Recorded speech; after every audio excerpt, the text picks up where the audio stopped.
अपन आपके द्वारा दी गई बताई गई समस्याएं जो भी है हम अपने उच्च अधिकारियों के माध्यम से शासन को पहुंचाने का पूरा प्रयास करेंगे। धन्यवाद।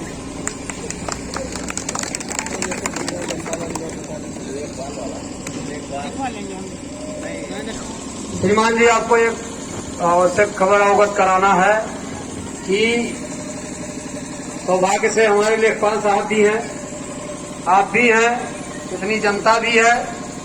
हमारे ये मुस्तकीम भाई खतौनी लेने गए थे, खतरा लेने गए थे, जिसमें हमारे जिला प्रवक्ता जी ने और तहसील अध्यक्ष जी ने भी इसी आपके लेखपाल साहब को बुलवाइए। उनको लेखपाल साहब कृपया आने का कष्ट करें। भाई सामने बात है, कोई पीछे कहने की बात नहीं है।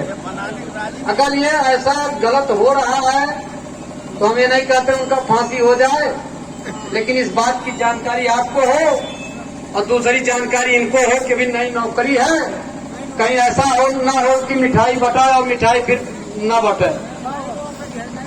जैसा कि यहाँ बताया जा रहा है, ये खतरा के लिए गए थे, आप भी गए थे, आप भी थे। कितना पैसा लिया आपने? क्या परेशान करते हैं? कितना पैसा आपको चाहिए इनके खतरा के लिए? पैसा नहीं है, पूछ रहे हैं।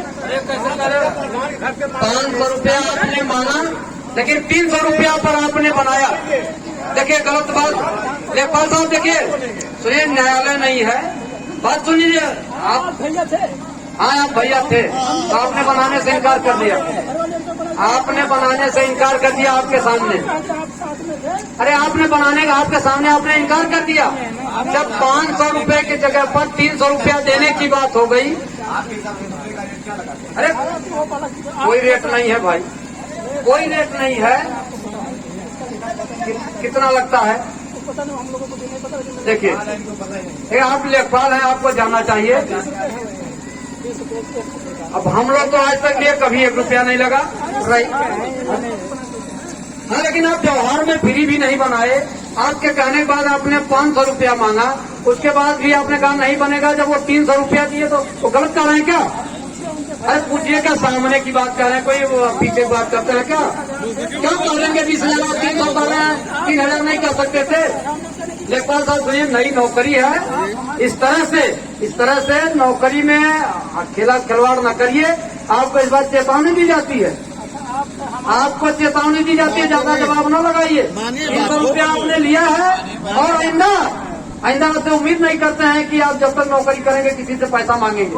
नौकरी बहुत महंगी है, नौकरी के साथ खिलवाड़ न करिए। नौजवान है, बहुत पैसा बहुत घूस दे करके और नौकरी लेखपाल की लगी होगी, लेकिन माँ बाप दहेज दिए होंगे 10 लाख रुपया, हमारा बेटा लेखपाल हो गया। ऐसा दुर्भाग्य, ऐसा कलंक न करिए। और तहसीलदार साहब, आप पूरे तहसील के सारे लेखपाल को सूचित करिए। आपके तहसील की नहीं, मैं पूरे जनपद की लड़ाई लड़ रहा हूँ।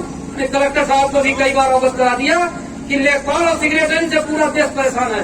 आज अगर इस समाज में छुट्टा जानवर की तरह घूम रहे हैं तो लेखपाल और सेक्रेटरी घूम रहे हैं। बाप मरता है, बेटा परिवार की नकल बनवाने जाता है तो सेक्रेटरी पैसा मांगता है। बाप मरता है, वरासत के लिए जाता है, लेखपाल पैसा मांगे। शर्म की बात है। किस बात के लिए नौकरी करते हैं? और इतना ही नहीं, आपको ये बता देना चाहता हूँ कि आइंदा अगर ऐसी शिकायत मिली तो खंभे में बांध करके पिटवाऊंगा, चाहे वो तहसील में हो और चाहे गांव में हो।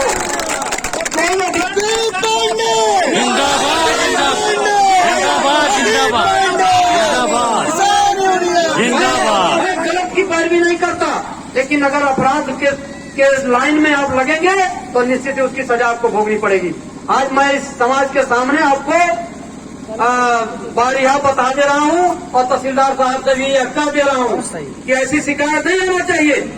आपके विधानसभा में मंत्री बैठा हुआ है, आप उसका कफन बांध रहे हैं, आप उसको कफन में बांध करके डाल दे रहे हैं 20 साल के गड्ढे में कि जीवन में भाजपा भर करके न आवे। ऐसा दुर्दशा न करिए। आपका इतनी बड़ी कुर्सी माता प्रसाद पांडे की है, आप लोग कलंकित कर दे रहे हैं 300 रुपए के लिए। शर्म आनी चाहिए ऐसे काम के लिए। तो मैं उम्मीद करता हूँ कि मेरा ज्ञापन आपके माध्यम से पहुंचेगा। और यहाँ छुट्टा जानवर की जो समस्या है, आप जमीन देख लीजिए, मौका आप इस जमीन को देख लीजिए। और दूसरी बात, इसका रिपोर्ट आपने क्या लगाया? यहाँ आपको जो पड़ताल करना रहता है, पड़ताल करके जो है आपको बताना रहता है कि क्या बोया गया।